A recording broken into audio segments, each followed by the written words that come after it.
Mr. Curtis, would you please state your full name for the record?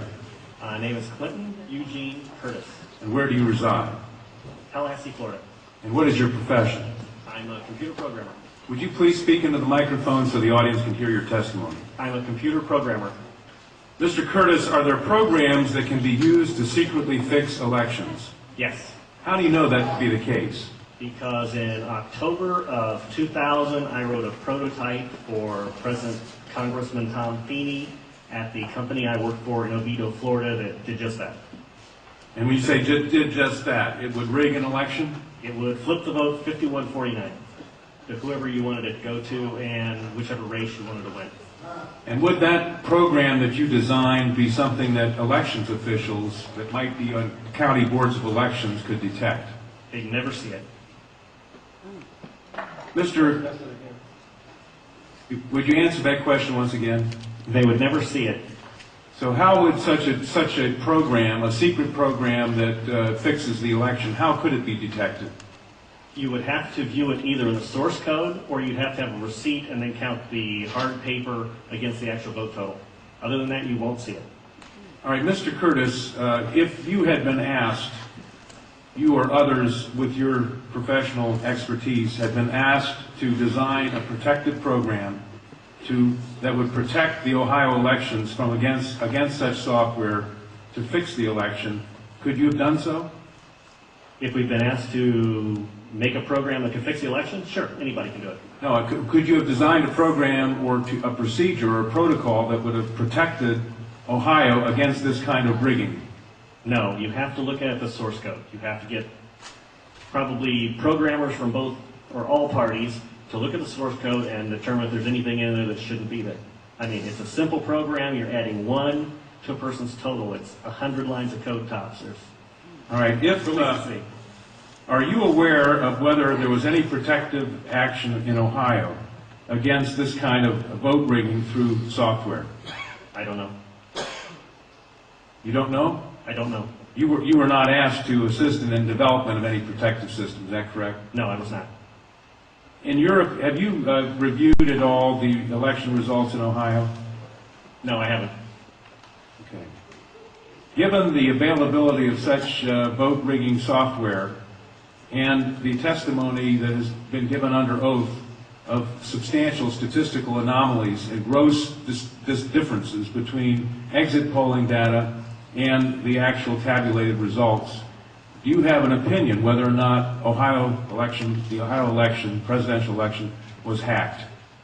Yes, I would say it was. I mean, if you have exit polling data that is significantly off from the vote, then it's probably hacked. And your testimony is under oath? Yes, sir. And the testimony you've given is true? Yes, sir. Who did you say you were asked to prepare? I was asked by Tom Feeney. He's now a congressman. At that time, he was Speaker of the House of Florida, Yang Enterprises, which was the company I work for, lobbyist, and their corporate attorney. Wore a lot of hats. And at the time, he was the Speaker of the House of Florida. Is that what you said? Yes. Okay, thank you. Congressman, you say he was the lobbyist for the voting machine company at the same time he was Speaker of the House? I don't know what the voting machine company is. He was a lobbyist for Yang Enterprises. We had NASA contracts and Yang Enterprises did what? Computers? computers. Okay, and he was your lobbyist, your He was company's the lobbyist. lobbyist for that company, And yes. he asked you to design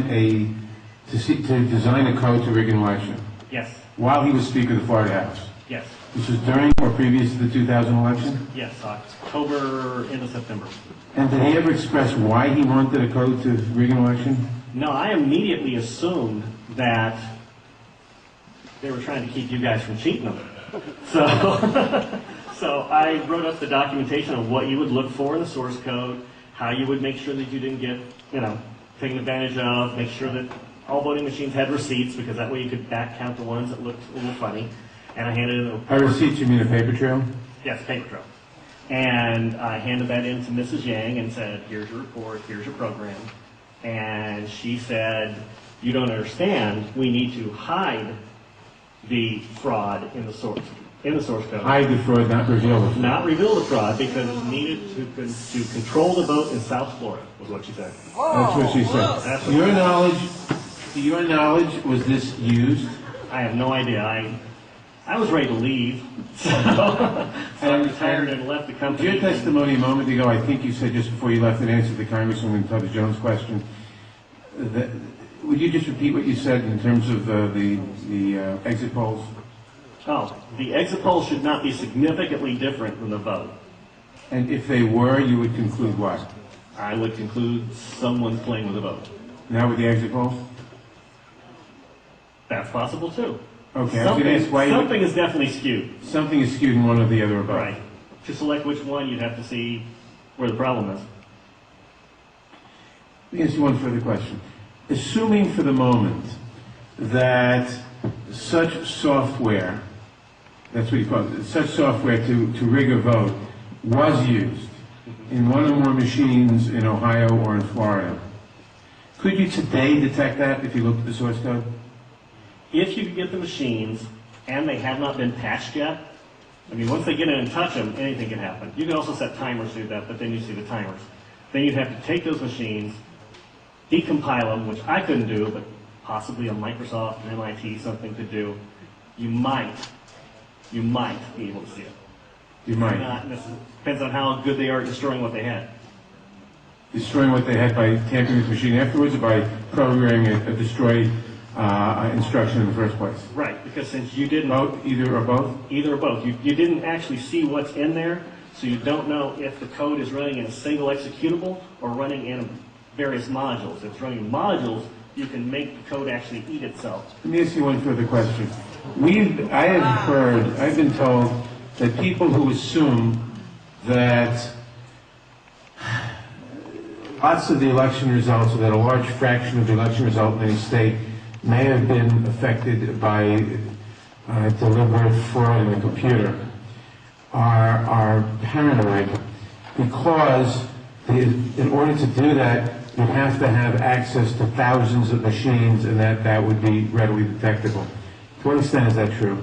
It depends on the technology you use. If you did a central tabulation machine that fed in, all you'd have to do is set a flag. You set a flag, the central tabulation machine would then flip your vote. So